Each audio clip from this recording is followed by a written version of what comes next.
another really challenging counting thing. I want you to get into groups of 3. You start the story and then you complete your thought, and the next person in the group continues by saying yes and they build the story, okay, until they complete their thought or thoughts. Then the next person goes yes and the story keeps going around and it keeps building, and you begin each phrase with yes and. Now here's several things to remember. Number 1, like you might say, I woke up and I was walking down the street and I saw a mermaid sitting in the middle of a puddle. Okay. So I use the pronoun I.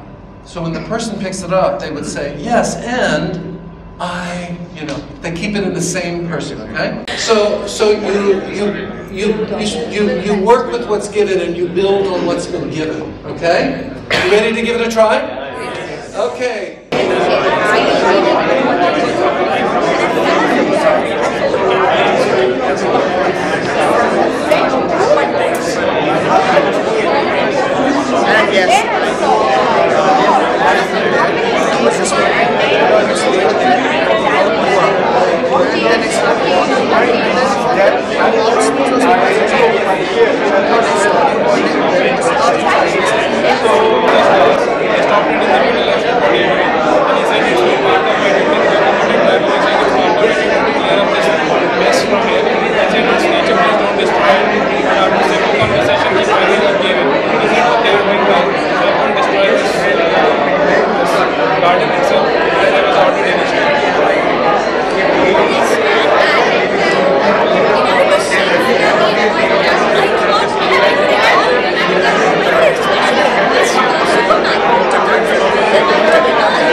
In the party, I saw a dog running here and there, and he was just he was eating the food, disturbing everyone, and I didn't like it.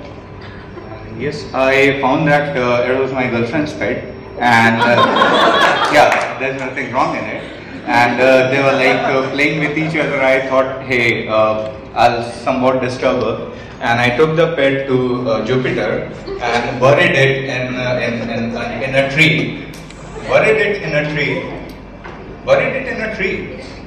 Correct. So buried it in a tree, and the plant started growing, which had all the different variety breeds of dogs, starting from Pomeranian to Labrador, and then eventually they also started playing, and Jupiter was so overcrowded that eventually dogs started falling from Jupiter, and then Einstein was sitting and Newton, he discovered that dogs are falling. So he realized that, okay, so that's how the gravity idea was formed, and eventually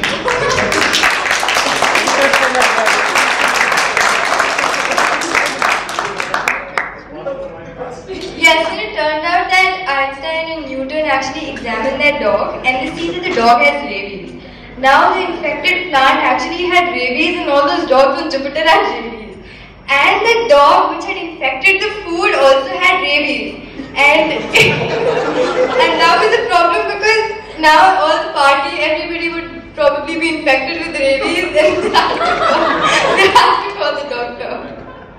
Yes, and I saw like all the people are suffering with rabies, so I thought some idea, and I identified the medicine for that. And after that, taking that medicine, everybody was converted into some other like elephants and some dinosaurs kind of thing. So I started with the elephant and the dinosaur. Actually, dinosaur was very tiny. Their names were big, but they were so very big. But elephants were so high. Dinosaurs is like tiny kind of animals. So one dinosaur was riding an elephant. So to complete the thought. The dinosaur who was sitting on the elephant, the elephant finally collapsed because the dinosaur was very small but had a very, very heavy weight. Then I had to call in a doctor to check out why did he really collapse. collapsed. Then he found out that he had taken 2 pegs of whiskey already before taking up the dinosaur.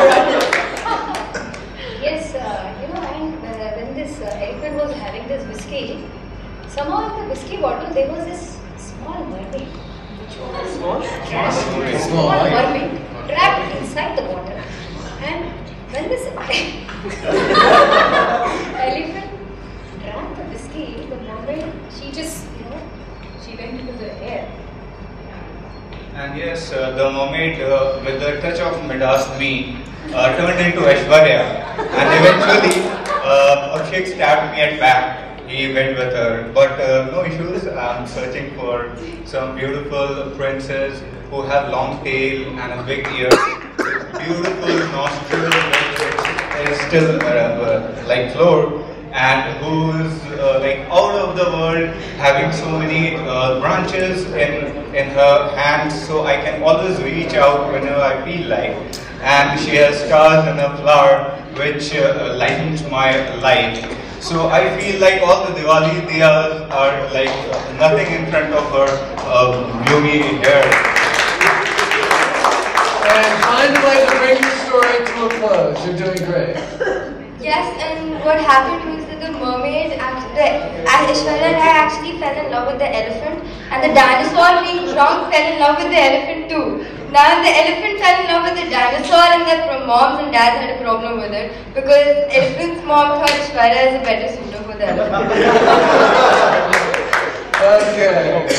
Yes, and Go ahead. Do you want to bring the story to a close? yes, and on that.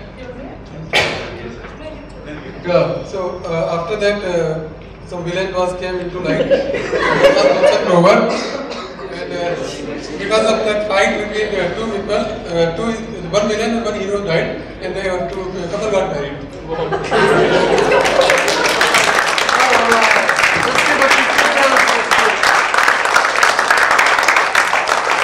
For me, it was really difficult to work in a team. They were bringing twins in the story. They were bringing what? Twins. Prince.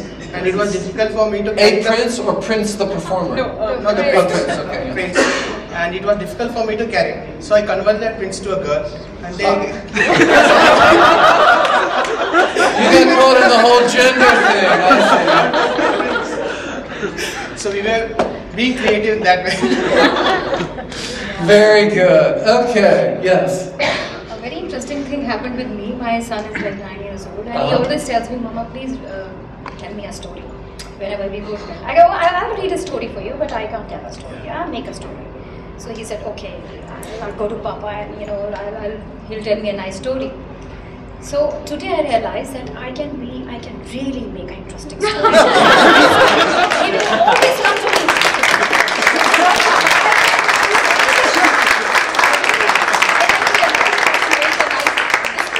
You discovered you can make a great story. Yeah, and I can be a writer. I was working with an organization, an institute, and we were having a weekend meeting. It wasn't a conference. This was a work meeting, and there were some very serious issues, some financial issues that needed to be dealt with, and there was a whole lot on the line. And this was a very professional group of people. And they asked me if I would occasionally, in the course of the working together, do some icebreakers or some things that just help people relax, just to take a break. And what I noticed was that the meeting wasn't going anywhere. That people weren't listening to each other, and they certainly weren't building on each other's ideas. And so things were like flat. And so when it came time for me to do something with the group, I said, "Okay, gang, we did yes and." And same thing happened there that happened here. I mean, people really got into it, but it shifted the dynamic in the work from that point on. It totally shifted it. They actually started listening. They actually started building on each other's ideas, and they actually started having more fun. And they started to use the phrase "yes and" when we got back to the meeting.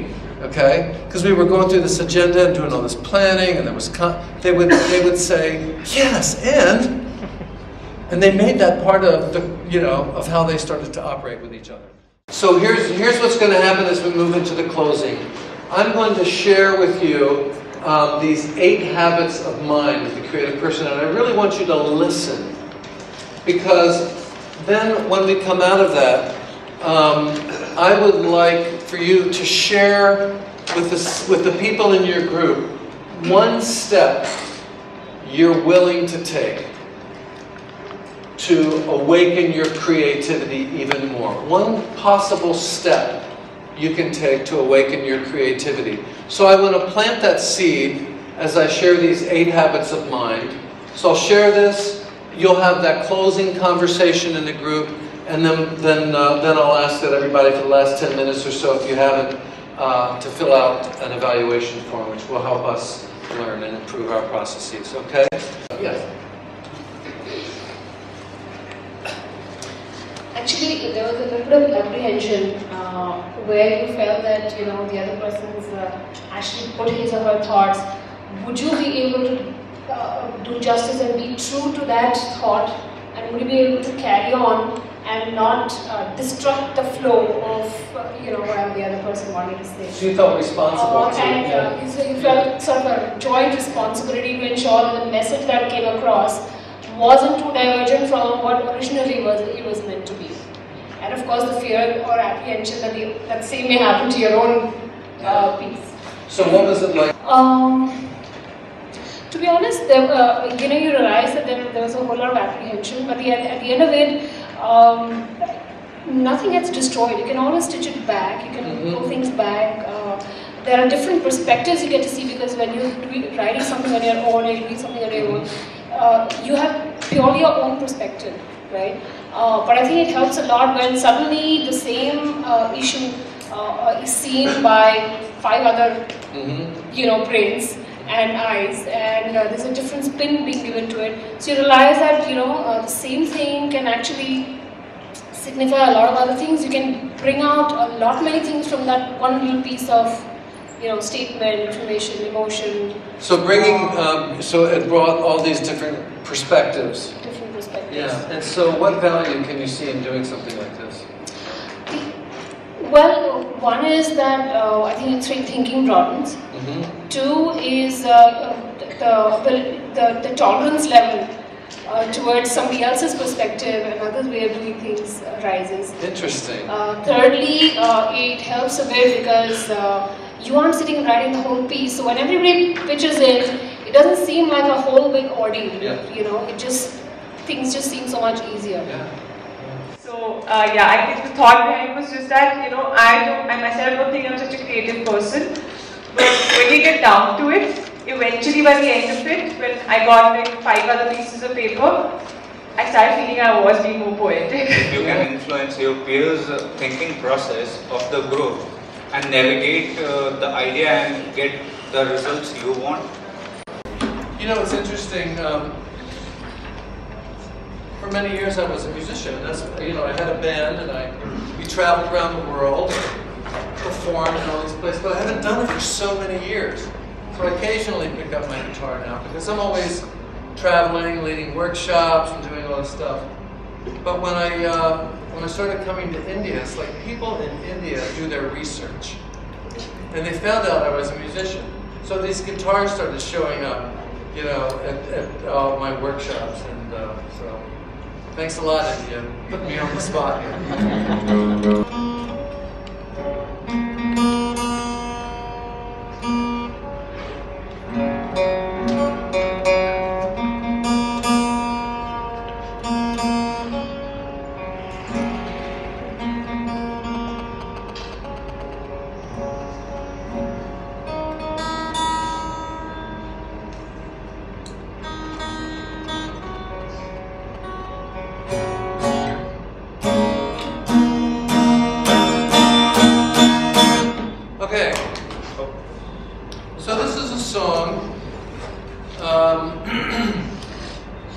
Thank you.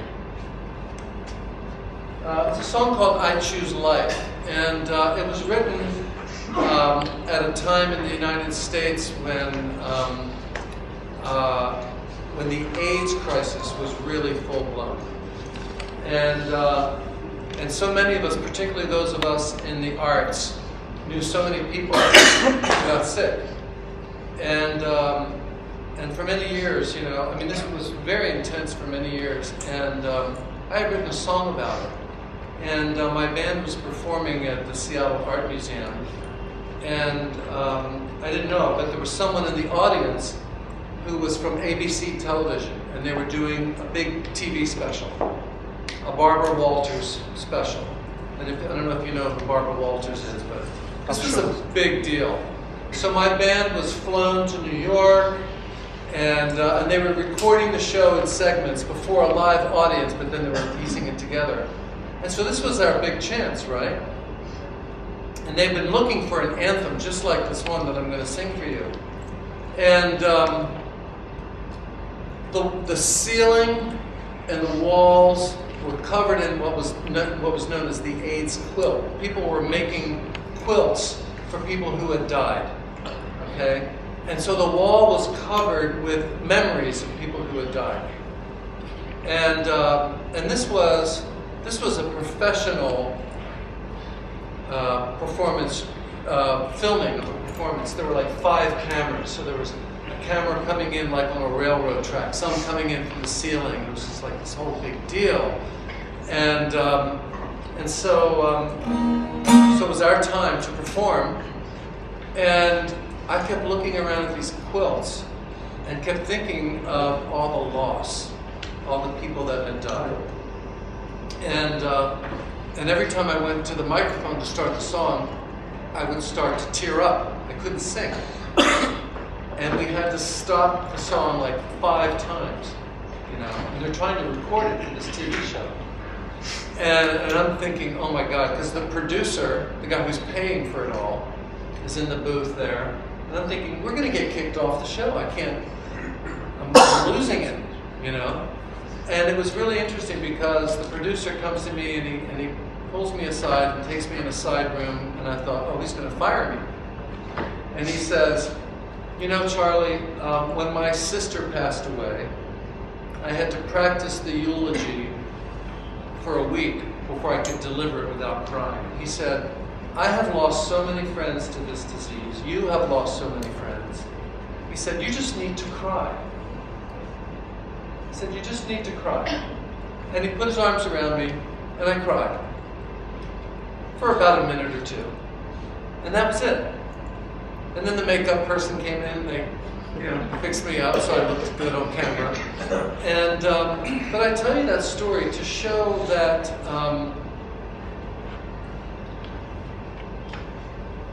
people's humanity and their willingness to be vulnerable can show up in the most surprising situations. And so the way it connects to, I think, what we're doing here in terms of, you know, really looking at what does it mean to be a leader today in terms of what the world needs. And I think the world needs leaders who are willing to encompass the full range of human emotion and willing to be vulnerable, you know, because he really helped me. And then I was able to go out and perform the song and did a great job. So this was the song. This was the song that got us on this big national television show. It's called I Choose Life.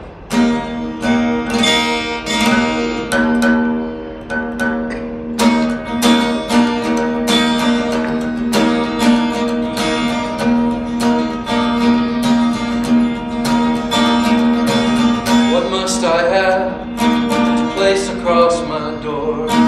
Keep the angel of death at bay in the middle of a silent war. When love becomes a battle, there's a chance you could not win. Touch is a weapon you can't live without, just might mean the end. I choose life. Step out of the shadows of fear. Day after day and year after year after year.